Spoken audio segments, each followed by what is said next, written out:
this journey of discovery, I'm finding you, finding me. Now that I have someone special. Welcome to How I Met Your Auntie, another episode. We're back. We are back with something a little different this time. Okay. But let's start with, how are we meeting today? I'm exhausted. Oh. I'm tired. Oh, I no. was up all night. Okay, all night? Yeah, up all night. And yeah, today has been a long day for me. So it's a work day. It is a weekday. We are filming on a weekday, which is a little different. Weekday. I actually have to go into the office tomorrow. Ew. On a Friday. To take care of business. So taking care of business. Yeah. So that's what's going on. That's how I'm feeling today. What about you? How are you feeling today? I'm eating good. Okay. Have a little energy. I had a matcha today. I listened to my favorite album, Emancipation of Mimi, on the way here. Yes. So I had a little energy boost. Don't even know how I have a voice left. Speaking of losing a voice, we went to the Chris Brown concert. I lost my voice there. We did end up going. Yes. It was a good experience. Yes. No, I truly enjoyed it. I've been waiting for this. We talked about this already. Right. Been waiting for this since we were teenagers. Finally, we were there. We saw him. It was amazing. I'm going back. Yeah. That's how great it was. So yes, please, Live Nation, sponsor us. Yeah. So no, it was definitely, it was excellent. Like one of my top concerts I've been to. Yeah, I would say so too. Mm-hmm. Yeah. I wish it was like, I do want to see him in a different venue. His stadiums are cool. Yeah. I'm happy for him with that, but kind of want to see a different venue. I mean, Wrigleyville, it could have been like Wrigleyville came a long way. I haven't been over there in forever, and I was like, this is a whole different Wrigley. Yeah, I actually never been to Wrigleyville, so you didn't go with us back in the day to the bars? No, Wrigleyville. Okay, yeah, I'm sorry. Wrigley Field. I've never been to, but Wrigleyville, yeah. Wrigleyville, like I have pictures with you at Wrigleyville, right? Like at Halloween. Yeah, I've never been to Wrigley Field for a concert, or so. Yeah, I haven't been to Wrigley Field either. Yeah, just a Sox stadium. I haven't, yeah. So yeah, I mean, I wish it was at Soldier Field or United Center. Yeah, but no, yeah. Other than that, it was a great time. Great time. Mm-hmm. So today our episode is going to be a little different. We're going to start a series. I guess, would it be a series or just like a... It could be a series, but it's on different topics. Yes. Like just reviewing different reality shows, movies, documentaries, just something different. So it's going to be called Short and Sweet. So it can be different topics we're going to talk about. Like she said, reality TV shows, whatever it is, but it's going to be short and sweet to the point. Some we're going to discuss in today's episode, short and sweet, on a documentary that is going viral all over. It's on Netflix. I'm sure you know what I'm talking about. It is the Catfish Unknown Caller documentary. If you haven't watched it, you might need to go on Netflix. Spoiler alert. Watch it or go on TikTok or Instagram, whatever. See a couple clip notes and then come back. Come back to this. You're going to need to know a little something before you watch it. Right. Oh. Just watched it. Yes. I made her watch it. She made me watch it. I watched it and it was crazy. A mess, actually. It was a hot mess. It was real nasty. I'll say that. So how do we want to start this off? Do you want to give a little brief 10-second overview? Yeah. Of basically what it is about. Basically, it's about, children. They were really children, yeah. 14. 13, 14-year-old graders. They were dating and they started receiving, these nasty text messages. They were getting cyberbullied for years. Yes. This went on for 2 years. Yeah. Went on for a few years. The parents had to get involved. The police, the FBI got involved. They were blaming friends. Right. Like, who would have been the one bullying? Kind of reminded me of Pretty Little Liars with A. And the girls couldn't figure out who was the one text messaging them and things like that. And I felt like Because I was like, okay, why didn't they go to the parents? They went to the parents. Right. Okay, why didn't they go to the school? They went to the school. They were doing every little thing possible that you would think they would do, except for shutting the phone off or getting a new number. But as we learned, it wouldn't have mattered. Mind you, this is a small town, like a Mayberry-sized town where the school is K through 12. Right. There's one school in the town. Everybody know each other in this small town. So it was like, who is the one doing this? Like, where's this coming from? They're inside of our car. They know our business. They know like the dynamics of friendships and family.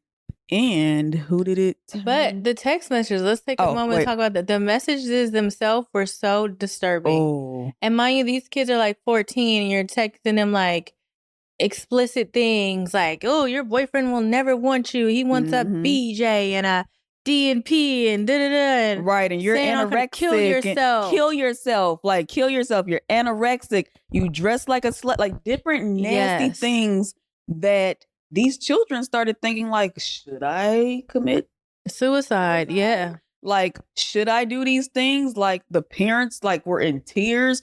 They like took the phones from the children and things like that. And they were just looking like, what could it possibly be? This was going on for what, 22 months?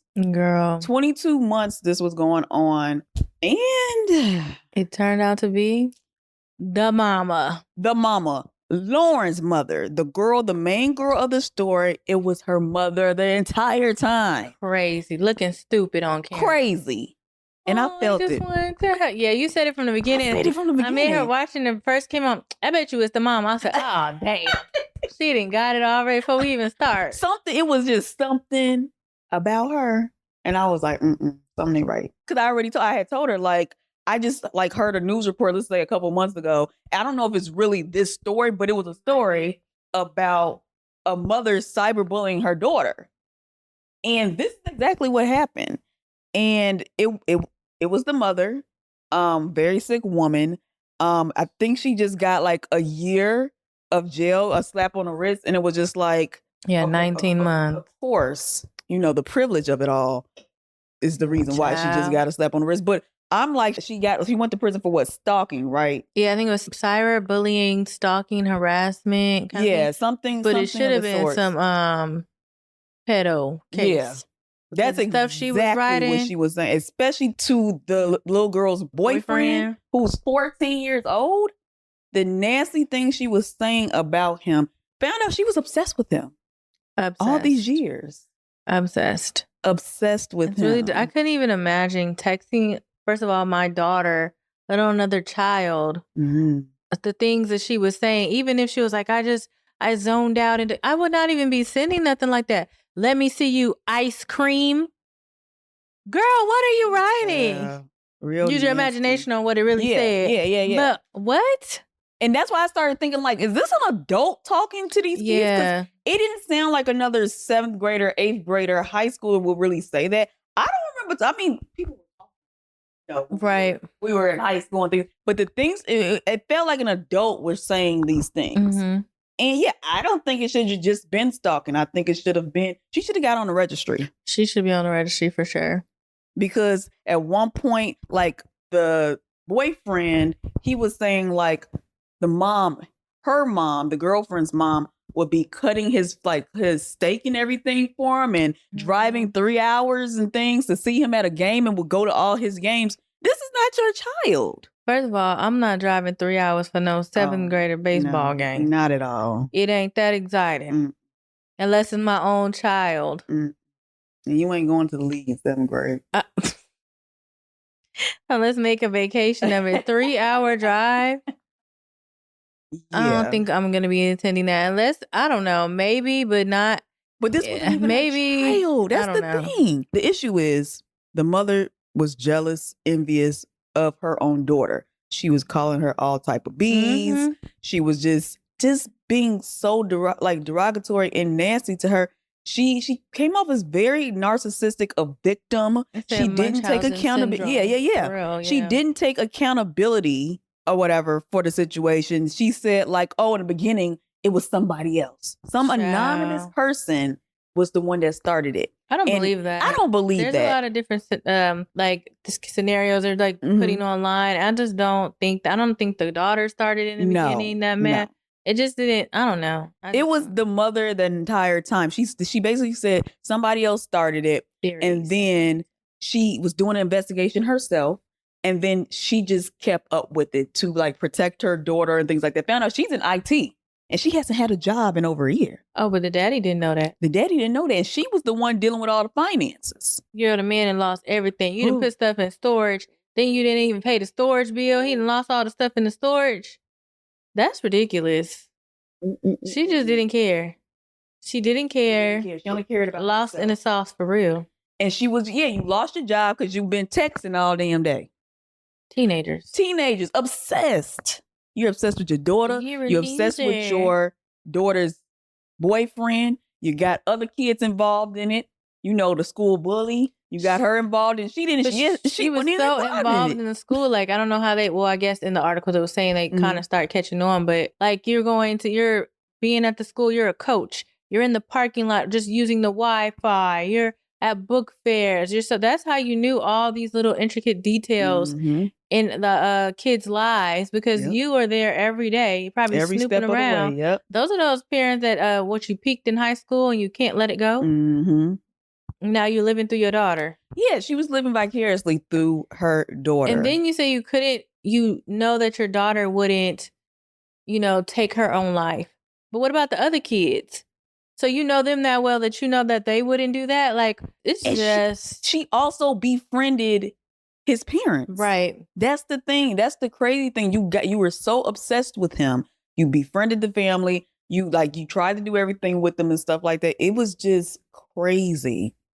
And you just got 1 year. They would have been in there fighting. They would have to pull me off at the book fair. Yeah. Under the books. Turn her every which way but loose. Up in there.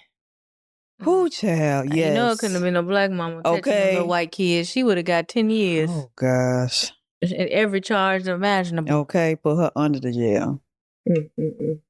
But Miss Kendra, and then what happened? She went to jail. She was still emailing the daughter because I think there was like a order in place, like they're not really supposed to be talking or anything like that. Seeing each other or whatever. Yeah, seeing each other. So when she got out, she was not supposed to see her, but she kept, they didn't see each other. And the daughter was like, she wants to see her mom. And it's like, she's a child. Now at this point, she's in high school.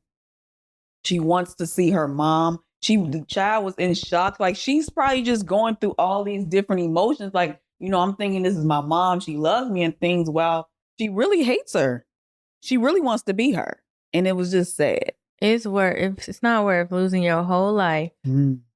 Over this fantasy that's never going to happen. A fantasy over a child.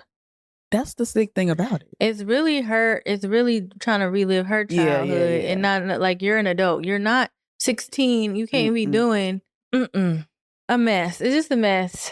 It's a mess. And now I'm in a deep rabbit hole. I'm probably going to see 20 TikToks tonight about this damn case. But I don't know. I don't think I've seen. There's a Lifetime movie on it. What? So this is my first time hearing anything about it. I literally just watched the episode. So now I'm going to get on TikTok and this was a very strange documentary, very interesting. But it's like after this, where do you go? You live in this small town. She left, right? She went to Detroit. Yeah, she's in Detroit. She's in Detroit, but or near Detroit. Daughter and father, I think, is still in this town. And the boyfriend said he doesn't want to have anything to do with the daughter. I mean, the thing is, I don't blame him because for all you know, he could be probably thinking like, did she have anything to do with it? I don't believe they had anything to do with it. I don't think so. I don't know why the boyfriend is not talking, the ex-boyfriend or whatever is not talking to her. They obviously know more than what's in this doc and stuff. So they probably think she was in on it for some of the time. So... Yeah, that's what I'm like. We're just watching it based off what we saw on Netflix. But it was very strange. Very strange. Very strange. Have you ever catfished? Not catfished, but maybe sent some texts from a different number. Have you used a burner phone number? I remember in the college days, we created a Facebook page. Look, every year I see, don't you know, the happy birthday, it say happy birthday to Javante, this was our made up page or whatever. And it's just one picture on there. But my friends, I personally never used it to talk to anybody. But my friends, like it was a group of us, was using it to see if like their boyfriends were cheating or things like that, or whatever the situation is and stuff like that. So I do see, I still get memories of us talking to Javante or whatever. And it was just really us being silly. So that's the only thing that I think I could remember sending out a message. I probably have done it before. I know there was someone in college before that used a fake Facebook profile, and the person didn't know, no one knew until we caught on. And I still get the like birthday alerts on Facebook and see and be like, this is not even, I wonder if this person's still using that Facebook. Right. They probably are. They were a little weird. Yeah, like ours, nobody's was talking to all the girls and saying little stuff, and we're like, "Who is this?" And then we finally caught on, like, "This is oh my gosh, a mess." Now I've had somebody stalk me. Like I had, like my best friend at the time, the father of her child, he created a Facebook of her and started talking to me. I thought it was her, but I was like, "Why did you make a new page?" But anyway, she said something on the page, so. He's talking, but then found out I was talking to her in person. She's like, no, that's my baby daddy.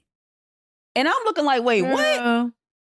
Then now he got my number. First of all, I never gave him my number. And this is when he started stalking me. He wasn't stalking me to date me or talk to me. Right. He was stalking me to get her information to know where she is. And he called my phone multiple times over and over again. He showed up at my house. No, see, that's the crazy. That's the crazy thing or whatever, because he was abusing her. He was abusing her and everything. But how does he have my number? Because you gave it to him. And the things I understand when people are in DV situations, things like that, you'll do anything. But you gave my number. First of all, she drove to my house to pick something up. He rode his bike. You gave him my address. He rode his bike. But you just got to my house and he rode his bike over. That means you're giving my address away. Right. Because back then, was there ID or PIN? Send me your PIN or where you're at? This was like 2012, 2013. I don't know if it was then. So the thing is, I'm sure, was block even a feature on it? I don't remember, because I could have but he kept calling me on private. So I don't know how I could have really like blocked private. Right. But it will be all day. Like he'll call me like 60 lady, times a day. She was texting 60 messages a day. He'll be calling me all day. He'll send texts. Where's she at? What's she doing? Where's she at? Or whatever. And then I'll be like, stop calling me. So, tell me it'll be 5 a.m. He's calling me. Yeah, that's nuts. It was crazy. Like, that's what I'm saying. He wasn't trying to talk to me, but he wanted to know. Because that's a little much just to be trying to check on your girl. And like you're getting some kind of something out of reaching out to you, knowing you have access to And the thing is, I don't even know him. I've probably seen you in real life maybe once or twice ever. And this was like one of my really good girlfriends. At a certain point, I just had to cut off the friendship, because if you're going to keep dealing with it, I can't do it. And I told her, like, he's the type that will kill you and the whole family. And I don't want to be involved, because he ain't going to get me. So I'm going to see myself. I pray for her. To this day, I don't have any issues or anything with her, but I just could not deal. No. I refuse to deal with that. That's scary, because I've dealt with stalking before, and it really is scary. Like, I know some people be like trying to make light of it, like, oh, he's stalking me. That's not fun. That's not to be stalked. Like, when you're walking just anywhere, you start seeing the person out of people that aren't even them. Like, it really messes with your head. There's like you're in fear all the time. Yeah.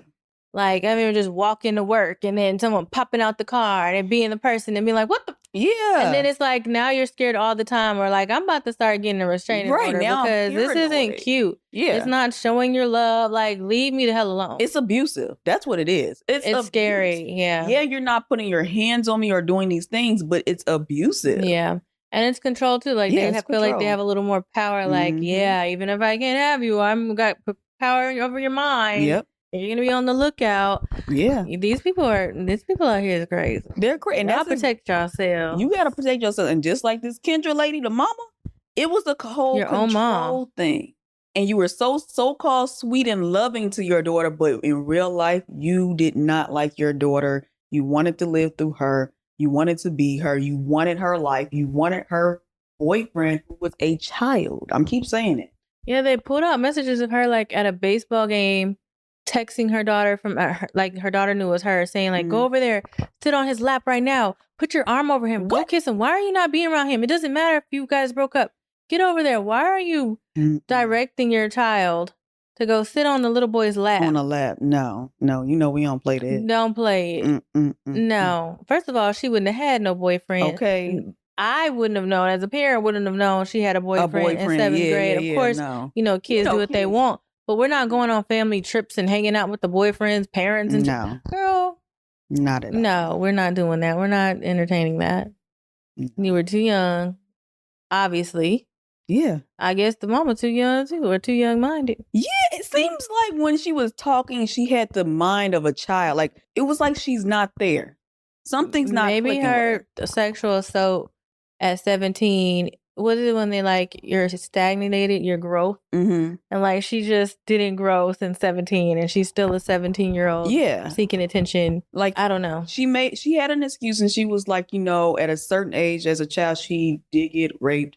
I'm not saying that didn't happen, but that should not be your excuse as to how your behavior is to your child and these families and things like that. Has nothing to do with another. Like, yeah, you have to take accountability at some point. Yeah. Yeah. So, yeah, I mean, that was a lot. Crazy. So, how do you guys feel about the situation? Do you believe the daughter was involved in this? The other family, they don't want to have anything to do with the daughter or the father? Or was it just the mom the entire time? I'm thinking mom. I want to see what you guys think, but I'm thinking it was the mom the entire time. The way her face looked when she was answering that, I don't know. And if it was a text, it wasn't that deep. She basically started it. Maybe somebody sent a crazy text, but it wasn't like this stalking chain of events. I don't think the daughter was in on it, but I think she might have it said that she started noticing some things. I think she's noticing some things earlier on. You can tell when your mom acting a little funny, and maybe she knew, but just was like in denial, like, no, it couldn't be her or whatever. And you could tell how people text. Yeah. I know how my mama texts and be like, you be texting just like that. I mean, there were people in the story that said, like, they said, oh, we think it may be Kendra, but it just never felt like it just fell through. Like, they never really did anything about it. So, yeah. Let us know what you guys think. And have you ever been cyberbullied? Somebody stalked you? I know sometimes we don't want to have these conversations, but it's very important. And, DM us. Let us know your thoughts, your feelings. You can be anonymous if we ever have these conversations again. But yeah, let us know. And I mean, we can just keep having these conversations as women, as people in general, how to be safe and everything. So. And that's our short and sweet. Okay. Today's was on a documentary. We'll see what it is next time. All right. Share, subscribe, comment, DM us, and we'll see you later. How I Met Aunty. Bye. Bye. We can become